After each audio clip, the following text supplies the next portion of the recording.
નમસ્તે મિત્રો, મારું નામ રાજુ છે અને મારી બાજુમાં એક આંટી રહે છે. તે ખૂબ જ સરસ હતા. હું જ્યારે પણ તેના ઘરે જતો, તો તે મને ચા પીધા વિના આવવા દેતા ન હતા. ધીરે ધીરે તેના ઘરે મારી મુલાકાતો વધતી ગઈ. પણ તેના બગીચામાં જામફળ, પપૈયા કે કેરી પાકે ત્યારે તે મને બોલાવીને આપતા. આટલું જ નહીં, તે શાકભાજી પણ આપતા. તેની છોકરી કાજલ પણ ખૂબ જ સુંદર હતી. લગભગ 4.5 ફૂટ ઓછી હોવી જોઈએ, પણ તે ખૂબ જ સુંદર દેખાતી હતી. તેને મીઠા લીમડાનું નાનું વૃક્ષ હતું અને ફળથી ભરેલી હતી. તેની ઊંચાઈ ઓછી હતી છતાં તે અદ્ભુત દેખાતી હતી. તેના રેશમી કાળા વાળ, સુંદર ચહેરો અને તે હંમેશા મુસ્કરાતી રહેતી હતી. તે તેની વિશેષતા હતી. જ્યારે પણ મારો મગજ ખરાબ થઈ જતો ત્યારે હું તેને મળવા જતો. આથી મને ફ્રેશ થઈ જતું. ધીરે ધીરે ધીરે હું કાજલને ખૂબ જ પસંદ કરવા લાગ્યો. મને તેની યાદ આવે ત્યારે હું ઊભો થઈ જતો અને કૂદકા મારી લેતો. સમય જતો ગયો તેમ તેમ હું તેના પ્રેમમાં પાગલ બનતો ગયો. એકાંતમાં જતો, મારી આંખો બંધ કરતો અને હું તેને યાદ કરતો. આ આનંદ અલગ પ્રકારનો જ હતો. હવે કાજલે પણ મારી સ્કૂલમાં એડમિશન લીધું. હું હંમેશા તેની બસમાં જગ્યા રાખતો અને અમે બંને સાથે સ્કૂલે જવા લાગી ગયા. હું પણ હવે રોજ તેને મળવા લાગ્યો.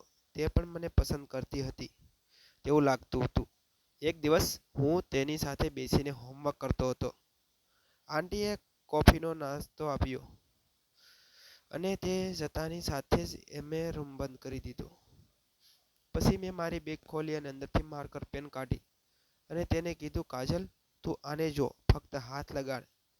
તે મારી નજીક આવીને મારી માર્કર પેનને જોવા લાગી.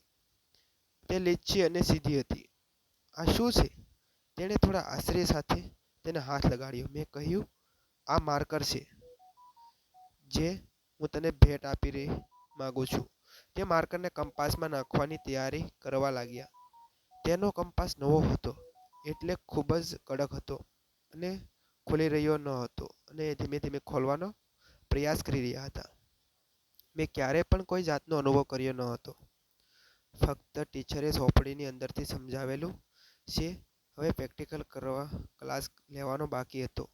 અમે બંને નવો અનુભવ કરવા માટે તૈયાર જ હતા.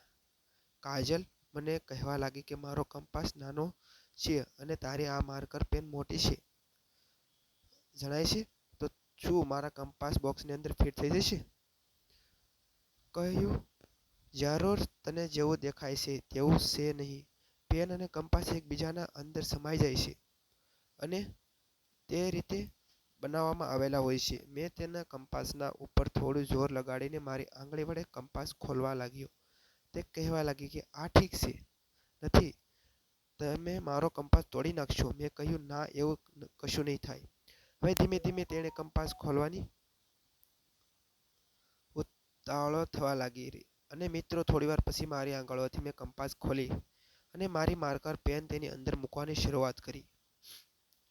હજી અમે બંને આ નવો પ્રયોગ કરી રહ્યા હતા ત્યાં અચાનક ફરીથી તેના મમ્મી અમારા રૂમમાં આવી ગયા અને અમે બંને પ્રયોગ કરતા જોઈને પછી જે થયું તે કહાનીના આગળના ભાગમાં જણાવીશું. અને આગળનો ભાગ સાંભળવા માટે વિડીયોને લાઇક અને ચેનલને સબસ્ક્રાઇબ જરૂર કરી દેજો મિત્રો. ફરી મળીશું એક નવા વિડીયોમાં. ત્યાં સુધી આવજો મિત્રો. વિડીયોને પૂરેપૂરો જોવા બદલ તમારો દિલથી ખૂબ ખૂબ ધન્યવાદ મિત્રો. અને મળીશું આવતીકાલે. Tata, bye bye.